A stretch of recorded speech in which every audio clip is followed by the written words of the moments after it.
नमस्ते students. कॉस्टशीटचं आणखी एक example आपण पाहणार आहोत. एक्झाम्पल आहे Zeenat manufacturing company provides the following information. You are required to prepare its cost sheet.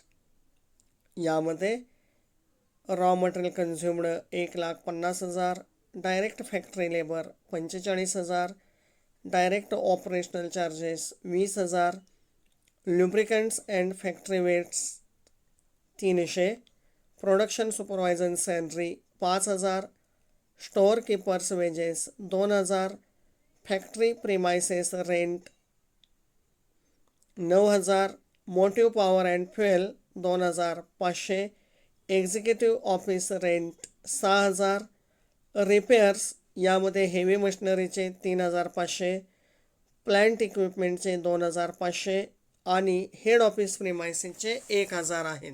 पुढं लाइटिंग अँड हिटिंग यामध्ये फॅक्टरीचे 2,000 आहेत आणि ऑफिसचे 800 रुपये आहेत. डेप्रिसिएशनमध्ये ऑफिस बिल्डिंग 3,000 आणि प्लांट अँड मशिनरीचं डेप्रिसिएशन आहे 1,500. Consumable stores and supplies 2,000. General manager salary यामध्ये 3/4 factory and 1/4 office, total 8,000. Board of directors remuneration 2,500. Administrative printing and stationery 1,200.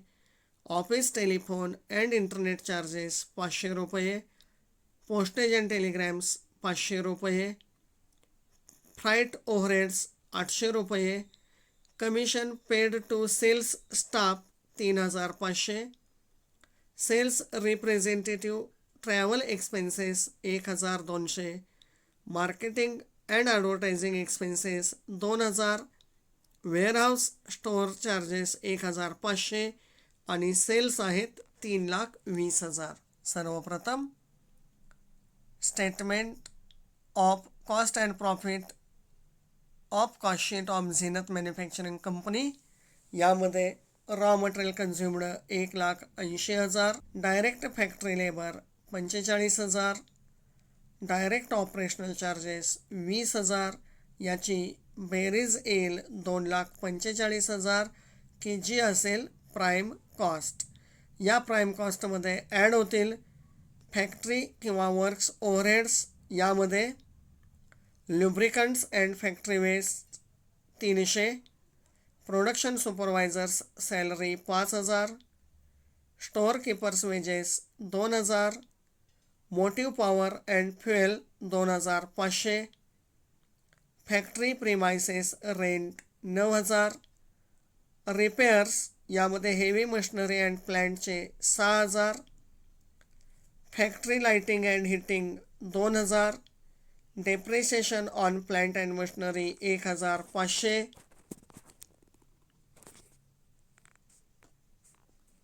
कन्झ्युमेबल stores and supplies 2,000. General manager salary यापैकी 3/4 जनरल मॅनेजर सॅलरी फॅक्टरीशी संबंधित आहे म्हणून 8,000च्या 3/4 रुपये 6,000. असे total factory overheads येतील 36,300. ही रक्कम prime कॉस्टमध्ये ॲड होईल आणि बेरीज येईल 2,81,300. ही असेल वर्क्स कॉस्ट. या वर्क्स कॉस्टमध्ये ॲड होतील ऑफिस अँड ॲडमिनिस्ट्रेटिव्ह ओव्हरहेड्स म्हणजेच कार्यालय आणि प्रशासकीय खर्च. या कार्यालय आणि प्रशासकीय खर्चामध्ये executive office rent 6,000, head office premises repairs 1,000, lighting and heating ऑफिसचे 800 रुपये, ऑफिस बिल्डिंगचे depreciation 3,000, general manager salary 1/4 of office म्हटलेलं होतं म्हणजेच 8,000च्या 1/4 2,000, board of directors remuneration 2,500, administrative printing and स्टेशनरीचे 1,200, ऑफिस टेलिफोन अँड इंटरनेट चार्जेसचे 500 रुपये, पोस्टेज अँड टेलिग्रॅमचे 500 रुपये. असे total office and administrative overheads असतील 17,500 की जे वर्क्स कॉस्टमध्ये ॲड होतील आणि बेरीज येईल 2,98,800 की जी असेल कॉस्ट ऑफ प्रोडक्शन. या कॉस्ट ऑफ प्रोडक्शन्समध्ये ॲड होतील सेलिंग अँड डिस्ट्रीब्युशन ओव्हरहेड्स म्हणजेच विक्री आणि वितरण खर्च की ज्यामध्ये फ्राईट ओव्हरहेडचे 800 रुपये, कमिशन पेड टू सेल्स स्टाफचे 3,500, सेल्स रिप्रेझेंटेटिव्ज ट्रॅव्हलिंग एक्सपेन्सेसचे 1,200, मार्केटिंग अँड ॲडव्हर्टायझिंग एक्सपेन्सेसचे 2,000, वेअरहाऊस स्टोअर चार्जेसचे 1,500, असे टोटल सेलिंग अँड डिस्ट्रीब्युशन खर्च येईल 9,000 आणि बेरीज येईल 3,07,800 रुपये की जी असेल कॉस्ट ऑफ सेल्स किंवा टोटल कॉस्ट. आपल्याला सेल्स दिलेले आहेत 3,20,000. या सेल्समधून कॉस्ट ऑफ सेल्सचे 3,07,800 वाजा जाता वजाबाकी येईल 12,200 की जो असेल आपला प्रॉफिट म्हणजेच बॅलन्सिंग फिगर 12,200 रुपये. इथं कॉस्ट शीट पूर्ण होईल. थँक्यू.